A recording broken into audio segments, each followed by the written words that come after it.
Hello la commu. Alors on se retrouve aujourd'hui pour parler de l'épisode 3 et de l'épisode 4 de Miss Marvel. Donc ça va être une vidéo plutôt courte parce qu'il n'y a pas de grandes choses à dire.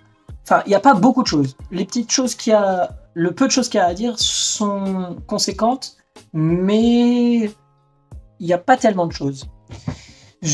Personnellement, je trouve que cette série est vraiment, vraiment bien. Elle a vraiment tout pour plaire. Elle a beaucoup de couleurs. Elle est vraiment tout le temps à fond.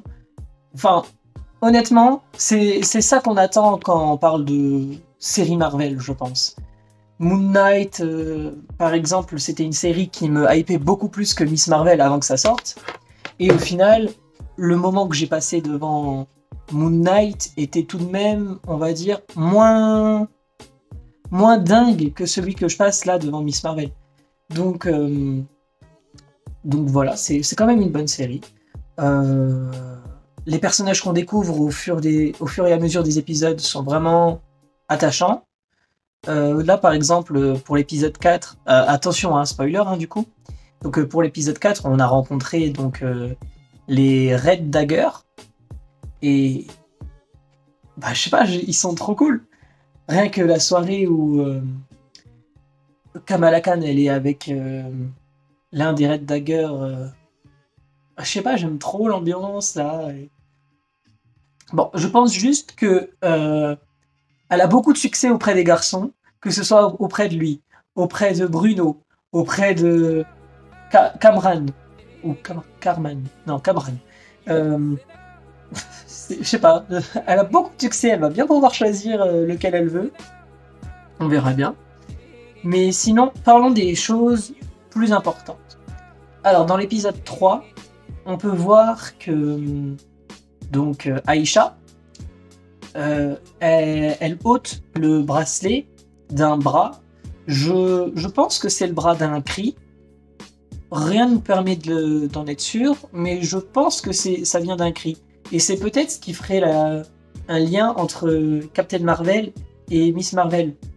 Parce que n'oublions pas que dans le film de Marvels qui va sortir, je crois que c'est l'année prochaine, bah, elles vont être ensemble. Et qu'est-ce qui peut faire qu'elles se voient? Je pense que ça va se faire à la fin de la série. Et il y aura sûrement Captain Marvel qui arrivera peut-être en scène post-crédit. Et comme Captain Marvel, elle est avec les Skrulls contre les Kree. Là, voilà, le fait qu'il y ait un Kree qui a des pouvoirs sur la Terre, bah, il avait quand même le bracelet. Est-ce que ça lui donnait aussi des pouvoirs au Kree ou est-ce que juste il avait récupéré et après il est mort? C'est possible. Après, je ne sais pas. On verra bien ça. Mais je pense qu'il y aura un lien là-dessus. Ensuite, ce Kree, il était dans un temple des 10 anneaux. Donc, je pense que ça fera aussi un lien avec la série. Avec le film Shang-Chi, parce que ça m'étonnerait que Wang Yu, là, je sais plus comment il s'appelait exactement, mais il sache que il y a une explosion dans un de ces temples, qu'il y a un alien dans un de ces temples, et qu'il y a des gens avec des pouvoirs grâce à un truc qu'on met à son bras, et qui fait une couleur bleue. Enfin, ça fait beaucoup de liens avec les anneaux qu'ils ont dans le film Shang-Chi. Les 10 anneaux, là. Mais déjà, je pense pas que ça a la même source. De toute façon, ça serait pas logique. Mais faire un petit lien, comme là, on a bien pu voir le petit easter egg que c'est dans un de ces temples. Peut-être le voir aussi dans la série, juste passer, être au courant de ça. Ou... je sais pas, par la suite, que ce soit plutôt Shang-Chi qui... Alors j'ai appris qu'il y avait ça dans un de nos temples il y a quelques années, alors du coup je suis venu voir qu'est-ce que c'est. Enfin, c'est possible. On verra bien aussi. Et il reste un point que je voulais aussi parler, un point vraiment important, c'est Damage Control, avec la prison. Alors, cette prison dans laquelle ont été envoyés les djinns, donc Najma et tous ces Lascars, dont son fils Kamran. Alors donc les 4 ils s'échappent et ils laissent Kamran là-bas. Donc est-ce que Kamran va s'échapper par la suite lui aussi, ou est-ce qu'il y est resté? Je ne saurais pas. Mais en tout cas, on voit une prison. Et pour moi, cette prison, c'est la même que l'on voit dans le trailer de She-Hulk, mais dans She-Hulk, elle n'est pas encore construite autant. Donc, je pense que la série She-Hulk se passera avant, et ça pourrait expliquer plusieurs choses. Ça pourrait expliquer pourquoi Bruce Banner, il a pas de problème au bras dans la série, pour l'instant dans les bandes annonces qu'on a vues, alors que on le sait grâce à Infinity War et Endgame qu'il a eu un problème au bras. Et en plus, on voit bien que dans Shang-Chi, il a aussi un problème au bras, même en forme humaine. Donc, je pense que la série She-Hulk se passe peut-être avant tout ça.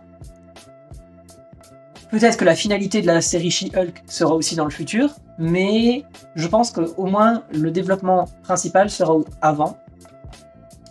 Qu'ensuite, ça sera peut-être... pour une chronologie, ça ferait She-Hulk, Shang-Chi, Miss Marvel, je pense. Mais en tout cas, c'est la même prison. Donc l'Abomination, actuellement, était dans la prison où il y a les djinns. C'est dingue de se dire ça.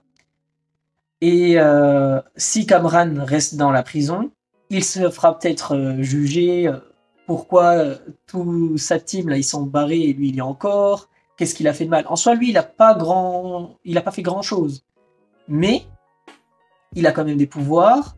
On sait que Damage Control, ils ont essayé d'avoir la main sur Spider-Man et sur Miss Marvel, qui n'ont aussi rien fait. Donc, est-ce qu'ils sont en train d'essayer d'avoir tous les héros, toutes les personnes qui ont des pouvoirs pour peut-être créer une sorte d'arme? Dans les comics, Damage Control ont un lien avec les Skrulls. Est-ce que ce serait pas pour créer une sorte de Super Skrull, mais version MCU? Le Super Skrull, je sais que il a les points qui peuvent devenir forts comme la chose, les bras qui peuvent devenir élastiques comme l'homme élastique, donc ça lui permet de taper plus loin et plus fort.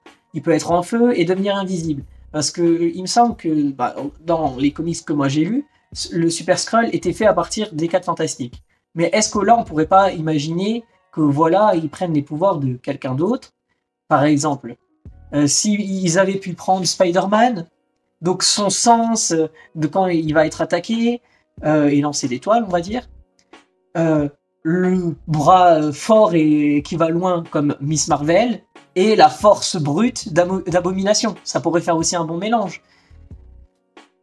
Voilà, je sais pas ce que l'avenir nous dira, mais en tout cas, là, ça nous annonce du lourd. Je pense que l'épisode 5, ça va parler du passé, et c'est pour ça que là, on est à l'endroit où il y a le train et tout ça.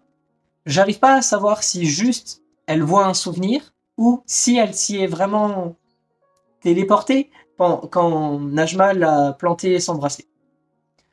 J'ai hâte de découvrir toute la suite, et en attendant, j'espère que cette petite vidéo vous a aidé à en savoir un petit peu plus sur des choses que vous n'avez peut-être pas fait attention. Si vous avez vu des choses que je n'ai pas vues, n'hésitez pas à me le dire en commentaire. Et voilà, je vous dis à la prochaine, salut!